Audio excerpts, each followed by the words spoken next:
आज हम बात करने जा रहे हैं उस महान व्यक्ति और उसके अद्भुत खोज के बारे में जिसका नाम तो सभी ने सुना है, पर उसके पीछे की मेहनत और लगन को आज हम आपके सामने उजागर करने जा रहे हैं, जो शायद ही आपने कभी सुनी होगी। पर्दे के पीछे रहकर कई लोगों की जान बचाई है इन्होंने। हम बात कर रहे हैं उस महान व्यक्ति की जिसका नाम है लुईस पास्चर, जिनका जन्म फ्रांस में नेपोलियन बोनापार्ट के एक व्यवसायी सैनिक के यहाँ हुआ था। लुई के पिता मूल रूप से चमड़े का व्यापार करते थे, लेकिन उनकी आमदनी काफी सीमित थी। लुई के पिता चाहते थे कि लुई अच्छी शिक्षा हासिल करे ताकि उसे आर्थिक रूप से कभी किसी प्रकार की समस्या का सामना न करना पड़े। जब लुई ने पहली बार अरोबे की एक पाठशाला में प्रवेश लिया तो उसके साथ साथ पिता का भी काम उन्होंने संभालना शुरू किया, लेकिन दोनों चीजों में संतुलन बनाए रखने की काफी कोशिश की, लेकिन वह असंभव रहा। वे पढ़ाई में पिछड़ते गए। कक्षा के साथी उन्हें मंदबुद्धि कहकर मजाक उड़ाते थे।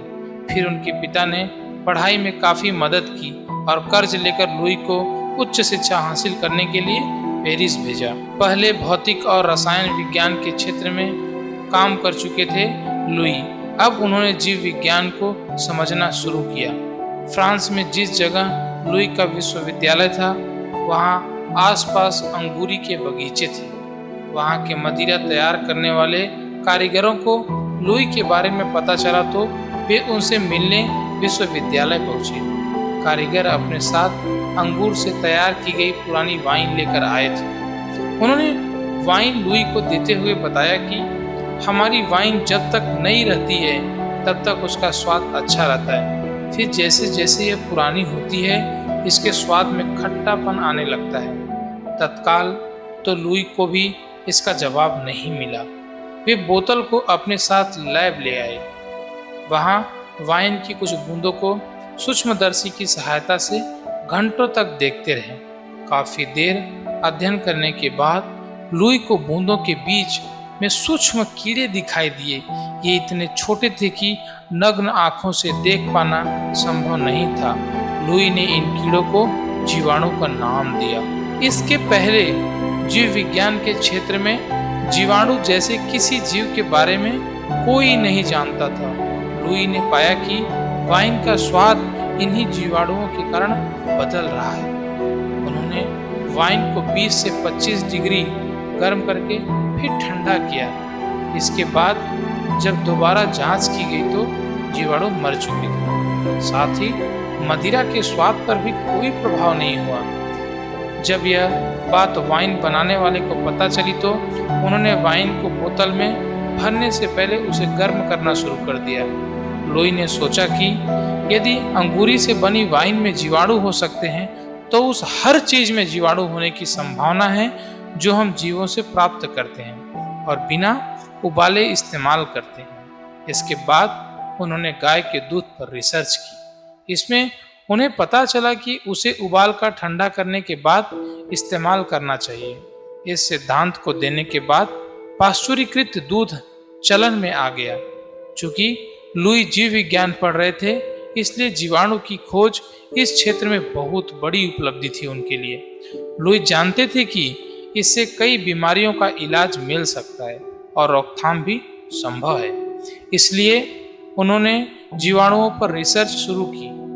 उन्हीं दिनों फ्रांस के मुर्गी पालन केंद्रों में हैजे की बीमारी का गजब का प्रकोप बढ़ रहा था। धीरे धीरे करके कई चूजे मौत के मुंह में जा रहे थे।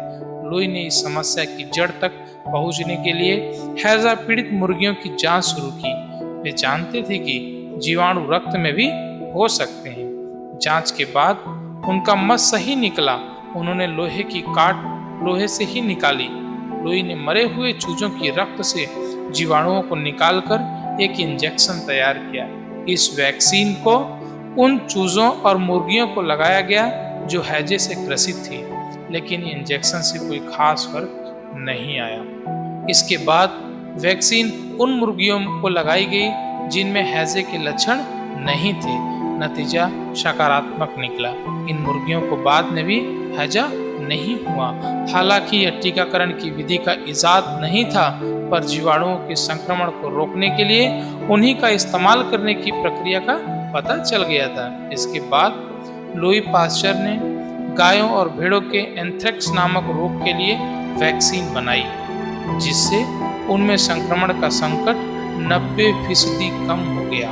उन्होंने इस वैक्सीन को गांव-गांव में भेजा ताकि पशुओं की रोग या संक्रमण से मौत न हो। जानवरों में आपस में होने वाले संक्रमण पर तो लुई ने काबू पा लिया था, लेकिन अगली चुनौती थी कि जानवरों से मनुष्यों में होने वाले संक्रमण की रोकथाम कैसे की जाए। 1885 में फ्रांस में कुत्तों की संख्या में लगातार वृद्धि हो रही थी। इसी के साथ आए दिन कुत्ते के काटने से घायल होने वाले लोग भी अस्पताल में भरमार लगा रहे थे। पीड़ित इलाज के दौरान करीब 48 घंटे के भीतर ही दम तोड़ दे रहे थे। कोई भी दवा या इंजेक्शन कुत्तों से मनुष्य में होने वाली रेबीज इन्फेक्शन को रोकने में कामयाब नहीं थी। चूंकि लुई जीवाणुओं और संक्रमण पर काम कर चुके थे, इसलिए वैज्ञानिकों ने उन्हें इस चुनौती का सामना करने के लिए कहा।